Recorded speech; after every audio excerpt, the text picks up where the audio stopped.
It was one of those cozy Sunday afternoons where everything felt wrapped in slow light, the kind where the clock ticks softer, the air smells like tea, and the world outside doesn't matter.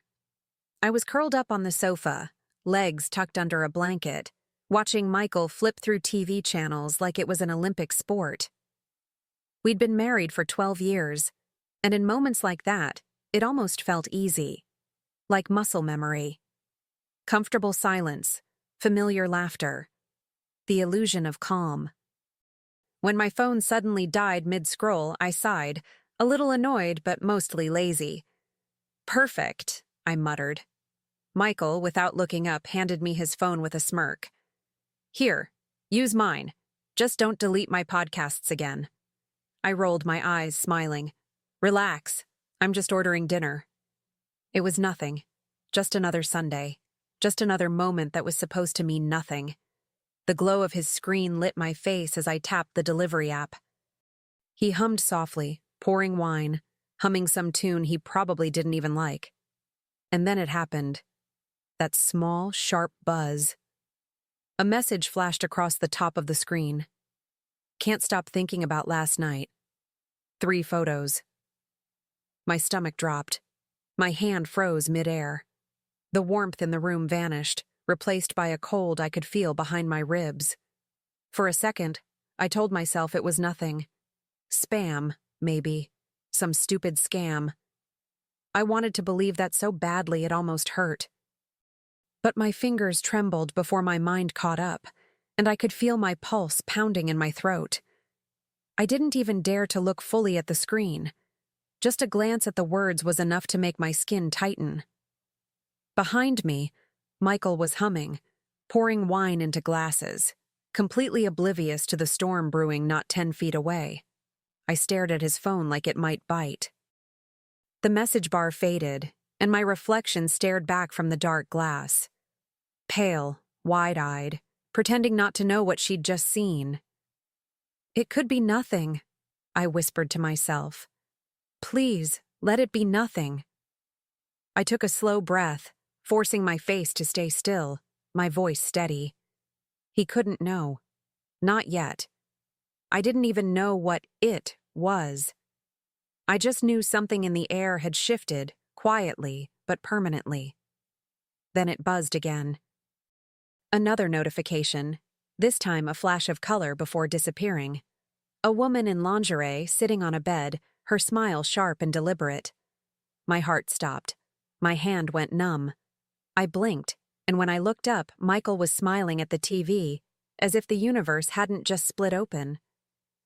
The air felt heavier now. My tea had gone cold, and I realized I wasn't breathing. I placed the phone down slowly, careful not to make a sound, as if noise alone could shatter whatever fragile control I had left. My mind was racing, but my body was still, too still. Every instinct screamed to confront him, to throw that phone across the room and demand the truth. But another part of me, colder and quieter, whispered to wait, to think, to not give him the satisfaction of watching me break. So I smiled instead, the kind of smile that hides bruises no one can see. "Hey, honey," I said lightly, my voice somehow steady. "Your phone just buzzed." He didn't even glance up. "Probably a work thing. Ignore it." I forced a small laugh. "Sure." And that was it. The last ordinary exchange we'd ever have. I remember the clink of his glass, the faint scent of wine, the way his laugh filled the room. It all felt like a scene from a life that had already ended. Inside, something in me shifted. The version of myself who trusted him, who built a life around him, started to fade. I could feel her slipping away, replaced by someone colder, sharper, more deliberate. I didn't know exactly what I would do yet, but I knew one thing with absolute certainty. I wasn't going to cry. Not tonight. Not in front of him. Not until I knew everything. I set his phone down on the coffee table, my heart beat louder than the ticking clock on the wall. My hands were steady now, unnaturally so, like my body had decided panic was a luxury I couldn't afford. "Hey, Michael," I said softly, keeping my tone casual, almost warm. "I think your phone just buzzed." He didn't even look up from the TV. "Probably a work thing. Ignore it." The words slipped out of his mouth so easily, so carelessly, I almost laughed. "Sure," I murmured, forcing a smile that didn't belong to me anymore. I stood up, straightened my sweater, and told him I'd check on the food. My voice sounded foreign, calm, light, controlled. I walked into the kitchen, every step rehearsed, even though I was improvising a breakdown I wasn't allowed to have. The second I was out of sight, I turned back, slow and deliberate. The phone was still there, glowing faintly like an invitation I couldn't refuse. I picked it up again, the weight of it strange in my hands. My thumb hovered over the screen for a long moment before I finally tapped the message. One tap, and the entire illusion of my marriage cracked open. Message after message, her name lit up. Clara. Weeks of flirting, photos, plans, a whole other life unfolding in that tiny glowing space. My chest felt tight, but my mind was suddenly clear. If this was a game he'd been playing, then I had just learned the rules. The messages scrolled endlessly, like a wound that wouldn't close. I didn't just see betrayal. I saw strategy. Lunch breaks that weren't, meetings that never existed, words that once belonged to me now repurposed for her. "I miss your laugh," he'd written. "Can't wait to see you again." Each line was a tiny, deliberate cut, and I took every one of them in silence. Then I saw her latest message. "I can't wait until she finds out. I'm tired of hiding." My stomach turned. They wanted me to find out. I stared at those words until they blurred. "So it's not just an affair," I whispered to myself. "It's a plan." My fingers trembled, but my mind sharpened like glass. I took screenshots of everything, every photo, every message, every proof of their cruelty. My hands moved automatically, sending them to my email, then deleting the evidence from his outbox. It felt surgical, methodical, the kind of control I wished I'd had all along. When I finally looked up, I caught my reflection in the kitchen window. My eyes looked different, colder, older, but awake. I realized I wasn't crying. I didn't even feel sad anymore. What I felt was something else entirely. Calculation, clarity, maybe even power. "You wanted her to find out," I whispered to the empty room, my voice steady and strange. "Then I'll make sure she does. My way." I walked back into the living room, the sound of my own heartbeat fading beneath the hum of the television. Michael looked up briefly and smiled, the kind of smile that used to make me feel safe.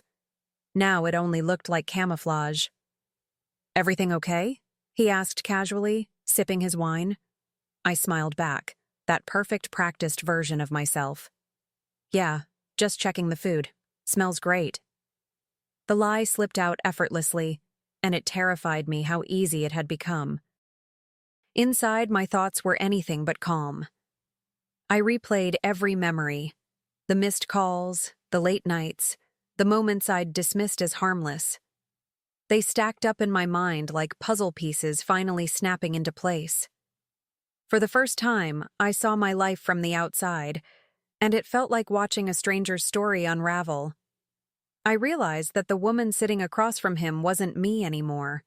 She was someone new, someone he didn't even know existed yet. He leaned over, brushed my arm gently, and asked, "You okay, Izzy?"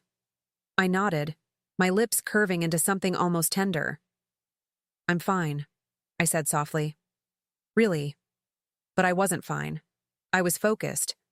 The storm had already begun. Silent, invisible, and entirely mine to control. And the longer I sat there beside him, smiling at his lies, the clearer I saw the path ahead.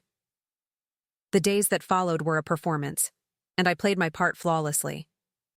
I laughed at his jokes, kissed him goodbye each morning, and even asked about his late meetings with that same patient smile. He thought I was still the same woman who believed his every word. He had no idea that I was studying him now, memorizing every move, every pattern, every excuse. It's strange how easy it is to pretend once the truth finally breaks you open. By Thursday, I had stopped feeling the sting of betrayal. It was replaced by something steadier, a kind of cold focus that hummed under my skin. I started planning, carefully, quietly. If Clara wanted me to find out, I decided she'd get her wish, but on my terms. I didn't want a confrontation. I wanted an ending, one they'd never forget. I opened my laptop that night and began crafting the perfect message. I created a fake profile, a simple one, a smiling real estate agent offering exclusive listings. It didn't take long to find Clara's social media. Her page was public, her vanity laid out like an open diary.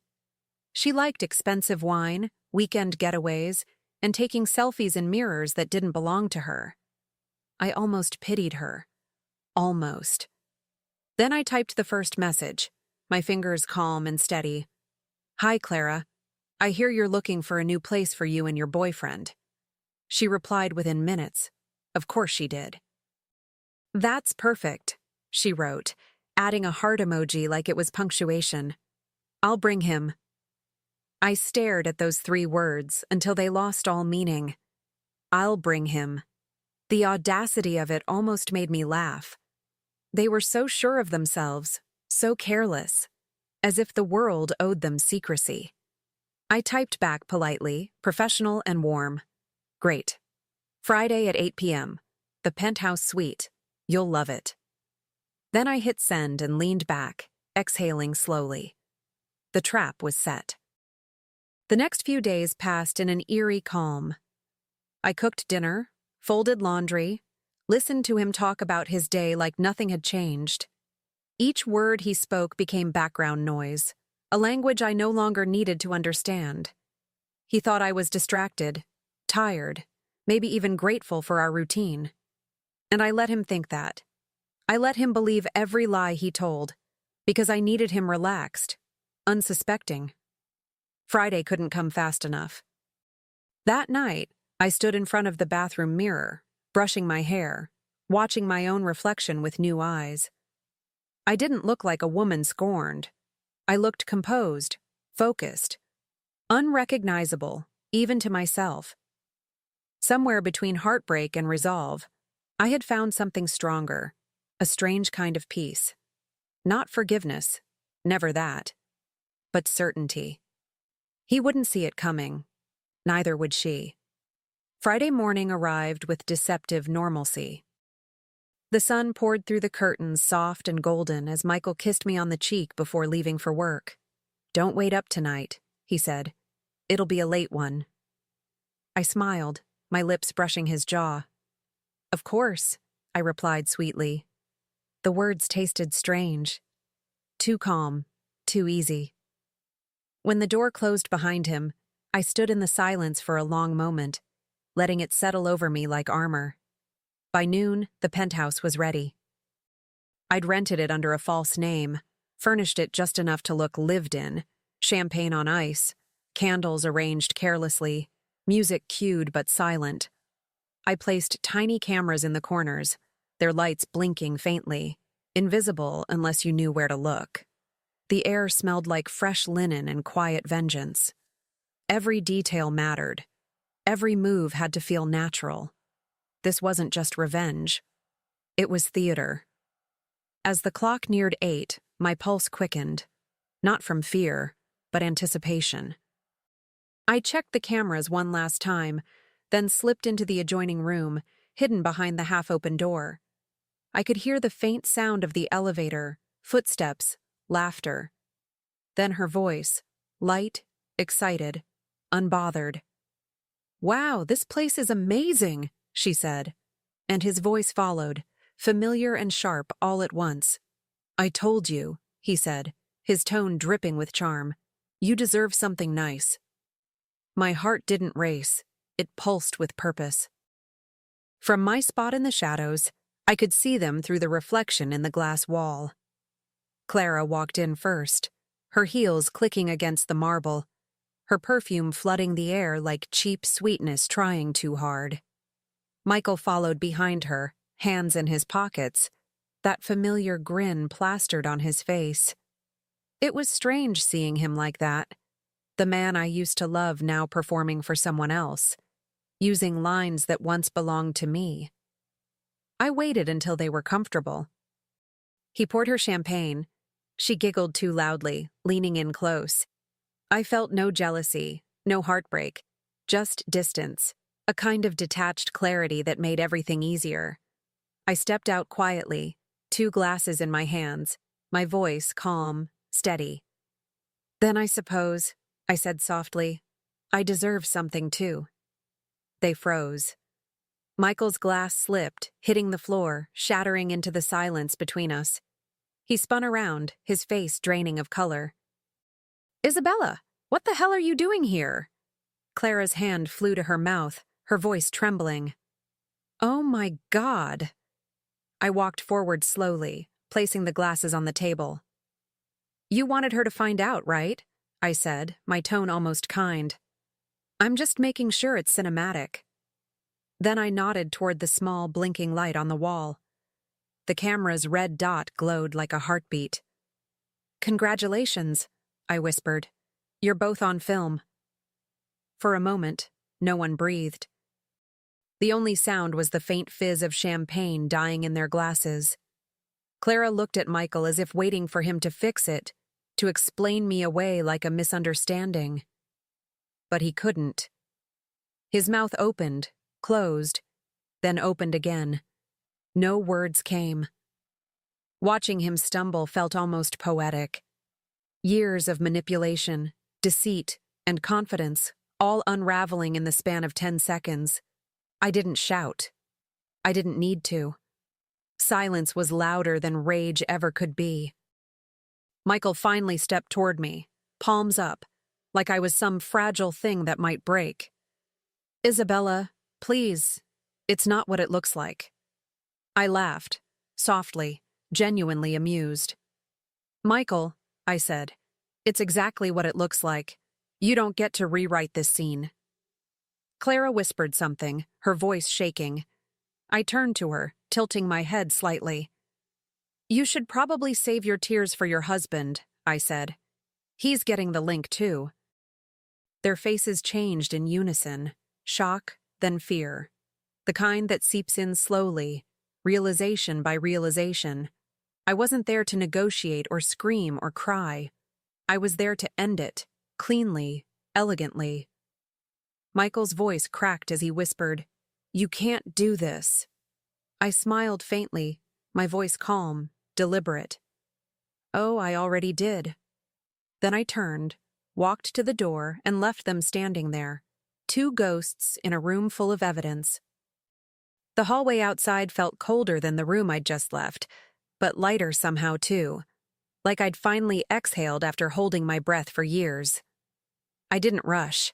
I wanted the moment to stretch, to settle. Behind me, I could still hear muffled voices, panic rising, excuses tumbling over each other. It was the sound of 2 people realizing they were no longer in control. And I smiled, not out of cruelty, but out of closure. Some endings don't need screaming. They just need truth. When I reached the elevator, I caught my reflection in the mirror-lined walls. My hands were steady, my face calm. I almost didn't recognize myself.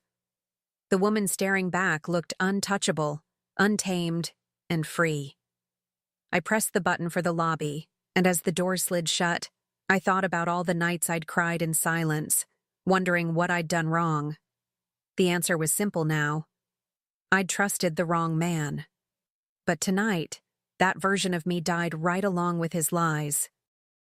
As I stepped into the night air, a soft rain began to fall, washing the city in silver streaks. I tilted my face up to it, letting the cool drops slide down my skin. Somewhere, Michael was probably scrambling, deleting, denying, panicking. But I didn't care. The footage was safe. The truth was out there, waiting to find its audience. For the first time in years, I wasn't afraid of what came next. I was the one writing the ending now. The next morning, the world felt eerily ordinary. Sunlight slipped through the curtains, the coffee machine hummed, and birds chirped outside as if nothing had changed. But everything had. I sat at the kitchen table, phone in hand, the link to the video already uploaded to a secure cloud. One tap. That was all it took. I sent it to his boss, his parents, and Clara's husband. No explanation, no words, just the truth, raw and unfiltered. The silence that followed was louder than any scream. Hours later, my phone exploded with calls. Michael first, of course. His name flashed across the screen, over and over, until I finally answered. "You destroyed me!" he shouted, his voice jagged, almost unrecognizable. "My career, my reputation, everything," I let him yell. I listened to every frantic word, every desperate breath, and when he finally stopped, I said quietly, "No, Michael, you destroyed yourself. I just pressed send." Then I ended the call. The phone rang again. Voicemail, texts, missed calls stacking up like confessions. For the first time in years, I didn't feel small or scared. I felt steady. Powerful, even. He'd spent years teaching me silence, conditioning me to believe that peace meant obedience. But that morning, I learned something new. Silence could also be strategy. And in the right hands, it could be the loudest revenge of all. By noon, he was outside the house, pounding on the door like a madman. I didn't open it. I just stood behind the curtain, watching him through the narrow slit, his tie undone, his eyes wild. The man who once seemed untouchable now looked small, desperate. He called my name again and again, begging, cursing, pleading. The neighbors started peeking out from their windows. For a moment, I almost felt pity. Almost. Then I turned away. He had earned every second of this humiliation. Later that afternoon, I went online, closed our joint account, and transferred what was rightfully mine. The legal documents I'd already prepared sat neatly in a folder. Divorce papers, evidence, every screenshot carefully labeled. I filed them with a quiet satisfaction, the kind that comes when justice doesn't need an audience. I wasn't angry anymore. Anger had burned itself out, leaving something stronger behind: resolve. When my phone buzzed again, I ignored it. His messages piled up, filled with apologies and promises I'd heard too many times before. "You're cruel," one of them said. I smiled faintly as I deleted it. "No," I whispered to myself. "I'm free." I blocked his number, placed the phone face down, and exhaled. The storm was finally over, and I was the one who'd walked out dry. That night, the house was silent, a kind of silence I hadn't known in years. No footsteps pacing the hallway, no tension humming beneath the surface. Just peace. I poured myself a glass of wine, the same vintage he used to love, and toasted the empty room. It didn't feel like victory. It felt like release, like finally setting down a burden I'd carried for too long. My hands didn't shake anymore. My breath felt easy. I had survived him, and that was enough. In the days that followed, the world seemed to shift ever so slightly. The sky looked brighter, my reflection softer. Friends called, unsure of what to say, and I simply told them I was fine, because for the first time it was true. I started sleeping through the night again. I cooked for myself, read books I'd once put aside, even laughed without forcing it. Freedom didn't roar in. It crept in quietly, settling into the corners of my new life. One morning, as I packed the last of his things into boxes, I found our wedding photo. We were smiling, young, unaware of what would come. I looked at that woman, the version of me who still believed in forever. And I whispered a thank you. She had loved with everything she had. But I had learned when to stop. I placed the photo face down in the box, sealed it shut, and walked away without looking back. Months passed, and life found its rhythm again. I rented a small apartment above a cafe downtown, the kind of place that smells like fresh bread every morning. Most days I sit by the window with my journal, watching people rush by while I sip my coffee slowly, deliberately. Peace has its own sound. It's the absence of fear, the absence of waiting. My phone buzzes sometimes, out of habit more than need, but I don't reach for it right away anymore. I decide when the world gets my attention now. One afternoon, as sunlight spilled across my notebook, my phone lit up with a message from an unknown number. "I'm sorry, please talk to me." I stared at it for a second, the words hollow, familiar, powerless. I deleted it without opening it. No anger, no sadness. Just a quiet kind of certainty. Some doors don't need to be slammed, they just need to stay closed. I smiled, set my phone face down on the table, and leaned back in my chair. "You handed me your phone that day," I whispered to myself, "and it changed everything." I took a sip of coffee, letting the warmth linger. But, in the end, I added softly, I was the one who hung up. The world outside moved on, and so did I. After all, he'd given me his phone to make my life easier. I used it to make his harder. Forever.